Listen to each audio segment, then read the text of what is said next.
In this part of the video, I'm going to show you how to create the rig in a simple general form that you can adapt to any character you want to. Now I've taken the liberty of setting up the Deform Bones ahead of time because that's what I usually do in my workflow, and that's what you should probably be doing yourself. And you can see I've also done the weight painting, which isn't great, but it's good enough. So the first thing I want to do is set the viewport display of the armature to B bones. Let me start up my shortcut keys for you. Now you can see what I'm doing. I want to set that to B bones. That way I can see the Bendy Bones and their shapes, because that's going to play an important role in this rig. So the first thing I want to do is enter edit mode, go into a new layer. I'm going to press Shift-C to put the cursor in the center of the scene. I just love the 3D cursor. Oh my gosh, I love the 3D cursor. I could go on and on about that. Anyways, press Shift-A to add a new bone, and let's press F2 to rename it BRNT joint, because it will be the parent of the joint. And I want to make this one kind of fat, so Control-Alt-S and scale the bendy bone up. And that's just a visual thing, it doesn't do anything, but it makes it easier to select when we have another bone right there. Since this is the parent, let's also make it. Press dot to open this menu if you have pie menus enabled. If you don't have pie menus enabled, you really should. Anyways, this new bone that we just added, let's call it MECH rotation top. And because we might have more than one of these in our rig, let's prefix it with the name of the joint, which in this case is just joint, but you might call it knee left or elbow or something like that. And we're gonna make the parent, of course. And now duplicate this, set this to 3D cursor, Control-M-Z. And let's rename this to bot, which is short for bottom because it's underneath. These are going to be our central control for the rig. I'm going to move them to the second layer.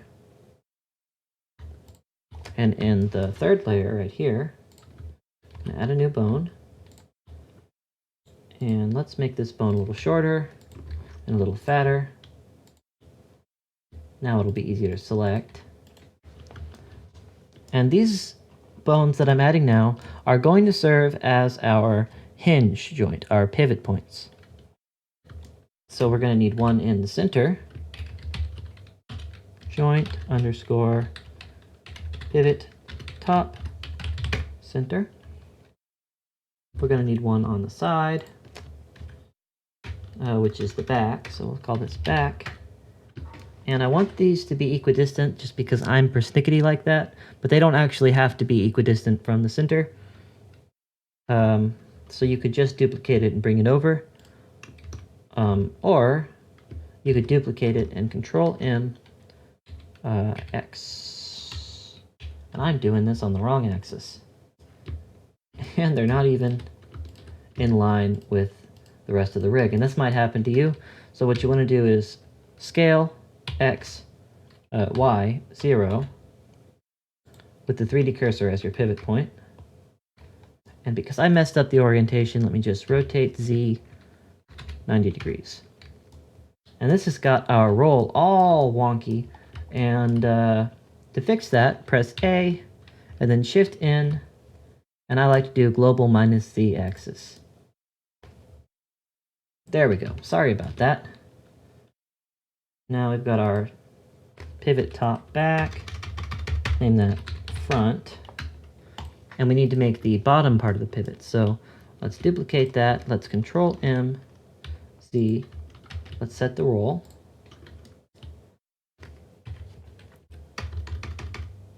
And that's going to be bot back.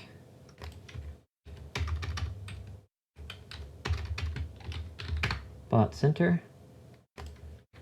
And bot front.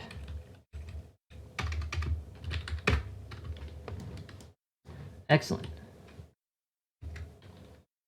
Now it doesn't do anything right now because we don't have any parent set up. And if we just simply set the parent to the controller, it'll pivot from the controller, but we don't want it to go downward when this controller rotates this way. We need to do this with constraints. And what we're going to do is we're going to make this back bone the parent of the front bone, and the front bone is the parent of the center bone. Press Control P to set the parent, and almost always I use keep offset. There are times when you want to make them connected, but most of the time I just keep them disconnected. And that still doesn't do anything. Set to individual origins. And I must have done that wrong.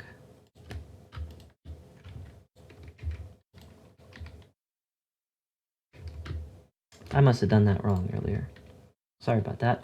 But we can see now, when we rotate this, the whole thing goes that way.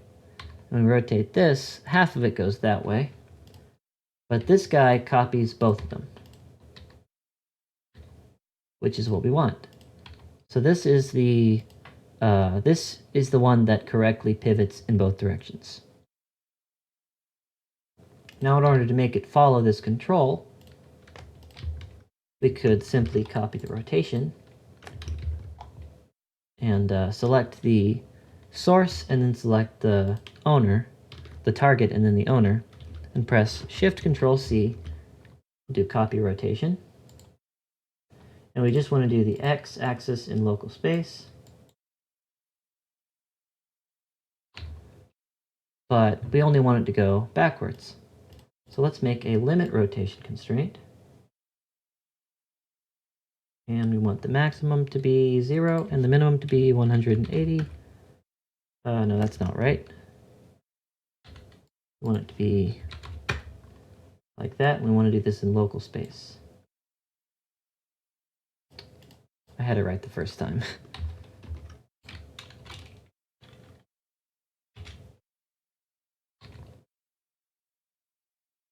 Now that works, and that's the most common way to do it, but I've actually found a better way to do it that's a bit more flexible. And it combines both of these constraints into one constraint, and that is the transformation constraint. Now the transformation constraint is a little bit harder to understand. Perhaps I'll do a Riggy Bit video just about this particular feature. But in the meantime, just set it the way that I'm setting it right now, because I can't explain it all right now. That'll make the video too long. And we can set it to correctly copy the rotation if we do minus 180 to 0 and minus 180 to 0. Because of the way the transformation constraint works, we have implicitly set a transform limit just for this constraint. So now, if I set this back to add, you can see that I can rotate this freely and it still behaves correctly. So the transformation constraint really is just the better way to do it. But I don't want the animators messing this up, so I set it to replace. That only gives us one of our pivot points. So I don't want to do this a bunch of times, so I'm just going to copy it to these other guys. Make sure to select the one with the constraint last to make it the active bone. And then go up to Pose, Constraints, Copy Constraints to Selected Bones. Excellent. Although that's given us some weird behavior. And that's because this is copying in the wrong direction. Let's set that to 0 and 180. And we can press Control Z and Control V. We can press minus to flip it. And we can press backspace to set it back to the default, which in this case is 0. Now it's working correctly on the top. this is getting the wrong target. So let's set that to bot instead of top. And you can see how handy it is to have carefully organized names. And now, they're still kind of wrong. So, turns out if you copy the constraint from the opposite bone, and I've set that to my quick favorites. If you right click on it, you can add it to your quick favorites. Anyways, if we copy it from the opposite bone, it'll work, and it's easier to change the target than it is to change all those numbers. And I'm lazy, so that's the way I do it. And now we've got a pivot on the top and the bottom, and they both work correctly. Great, great, great. Now, these bones still don't have any parents, so let's make this our overall parent. Excellent. And by the way, this one should be a child of the top bone, which is basically the thigh, if you will. And the bottom of the bone, which is essentially the shin, can be a child of the bottom center. And anything that you have below the joint can be set as a child of this one right here. This can be our generic parent for anything below the joint. And this can be the generic parent for anything above the joint that follows the joint. Although, for the most part, it's just going to follow the parent in general. Now we still have these guys in the center that aren't following. That's not good. But we can't simply make them a child of the, we can't simply make them a child of the pivot point, because that will not behave very well. It's acceptable, but it's not good, because it really causes a lot of stretching right here. So instead, what we're going to do is we're going to create a bone that holds the center down correctly. And we're going to do that with Bendy Bones. So I'm just going to duplicate these and move them to a new layer. And I'm going to call this joint underscore B-bone end back. Copy that. B-bone end, B-bone start back.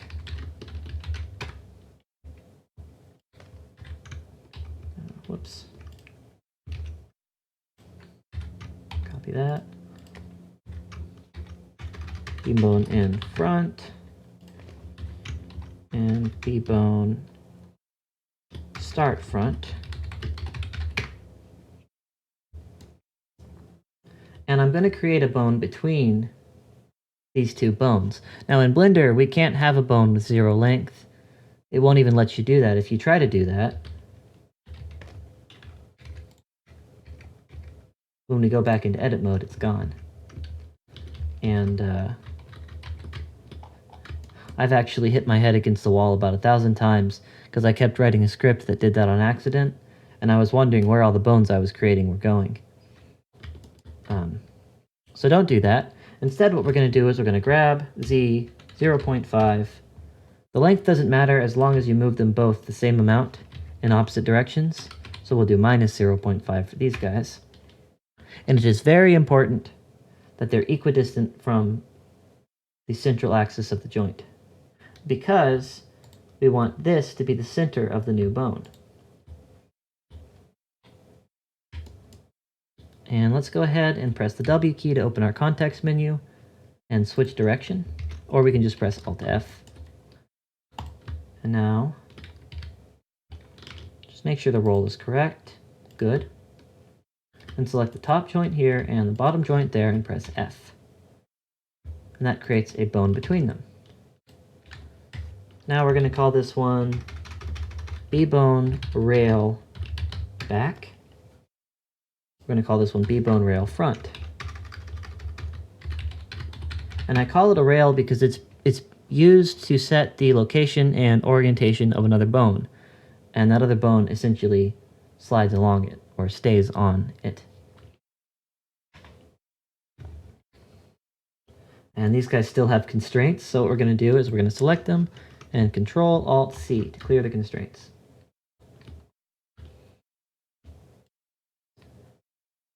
And we need these to follow the pivot, so we're going to make them children of the pivot top center and the pivot bottom center, or the top and bottom, respectively. Now it's behaving correctly. And we want these guys to be Bendy Bones. So over in the Bone Properties, in the Bendy Bones tab, press Alt, and then click, and I like to set it to 5. You can do whatever number you want, as long as it's not 0. But you don't really get much of a benefit from having more than 3, or, you know.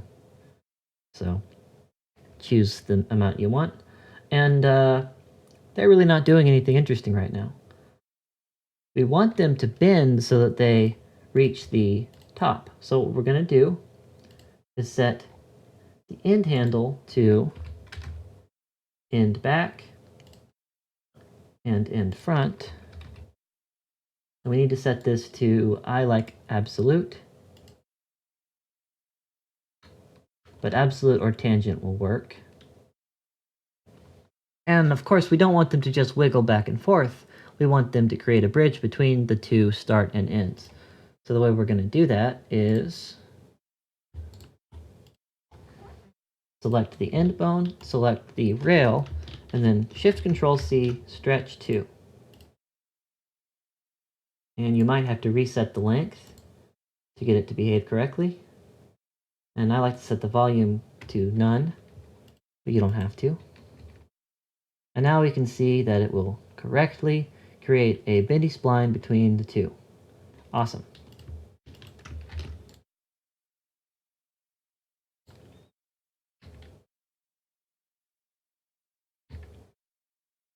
Now that's close to what we want, but we still need a bone to follow the center. So what I'm going to do, I'm going to go ahead and snap this to the center. And let's name this joint center.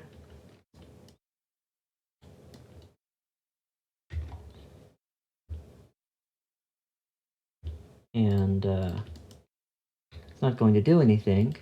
So what we need to do is have it copy the location of the center of this B-bone.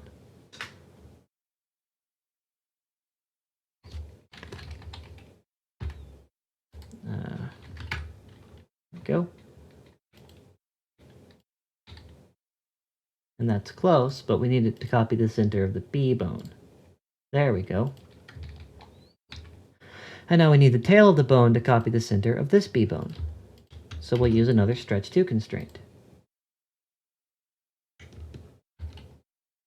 And we need to reset the length.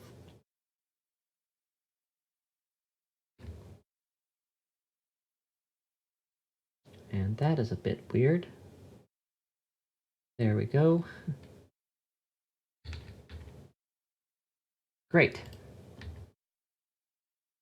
And now we can see that it will always follow both of the B-bones, and it will always point in the right direction. Awesome. Now, because I'm going to be using this as a parent to the deformation bones, sometimes I like to set it to have a limited scale to 1. But I'm actually just going to set the deformation bones not to inherit scale, because I don't want them to inherit the scale. That's right here. And there's no reason to ever use the legacy mode for scale inheritance. Let me make these guys a bit fatter so I can see them. And we're going to make them children of this bone right here.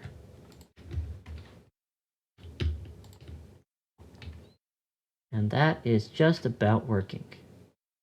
Now there's one more thing we gotta do, and that is to set the B-bone behavior of these. And somehow it looks like he is not aligned. So let me just align these real quick.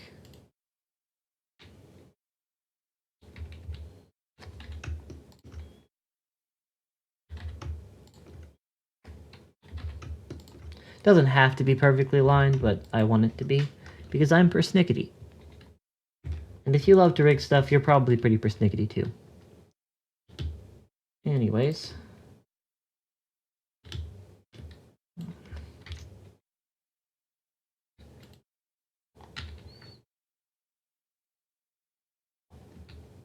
Now that's working, but it would really be nice if these bendy bones actually bent around the middle. And that's really easy to do. What we need to do is just set it to absolute, and B-bone start, back, and B-bone in, back. Same thing here, but for the front. Great.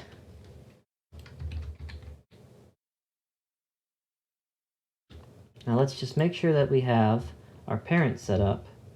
Go into edit mode, and if you open this drop down up here, you can see what has and hasn't got any parents. And it looks like our joint center bone is still an orphan. So let's make the parent joint its parent. Pressing Control P, keep offset. Cool. Now when we move this, the whole rig follows. When we turn this, it moves correctly, and we don't really need this guy. And there's one last thing I want to do to just make this a little bit nicer, and that is to fix the bendy bones when it bends in this direction. Now, this is entirely a matter of taste, but I don't really like the profile of this curve. It looks good on this side, but not on this side. So it would be nice if we could have no bendy bones when it bends one way, and have our bendy bones when it bends the other way.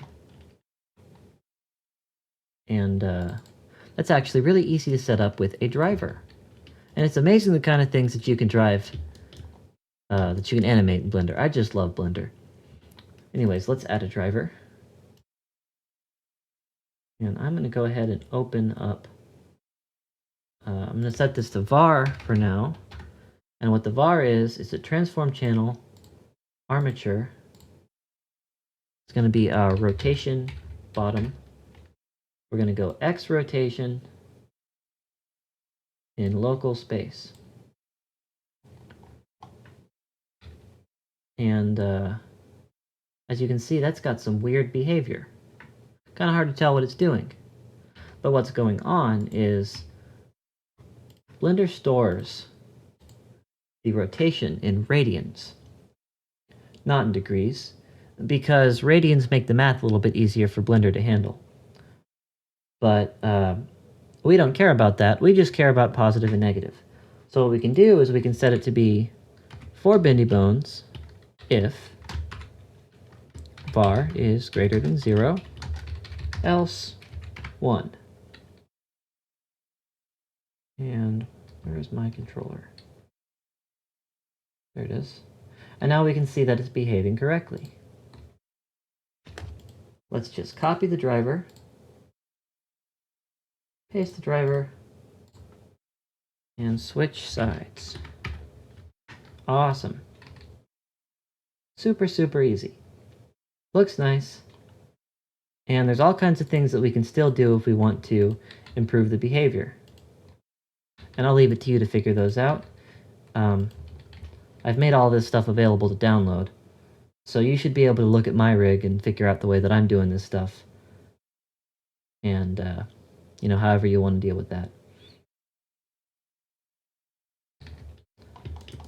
Additionally, one of the advantages of doing all the constraints in local space is, except for scaling, actually. I'll show you how to fix that in a second. But we can rotate the joint in any orientation and it'll still work. And if we want the scaling to work, let's just take our deform bones and we're going to give them a scale constraint. Copy scale. And that can, I think that works just fine in world space. And now the whole thing will scale and rotate in any arbitrary orientation, and it just works.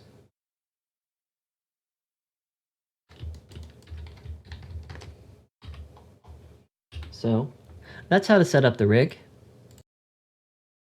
And that was part 2 of Riggy Bits number 1. And please let me know how I did in this video, because this is the first step-by-step tutorial I've done, and I want to know if I went too fast or too slow, or if I missed anything that I really should have explained. Please like the video, please comment on the video, and subscribe if you want to see more Riggy Bits.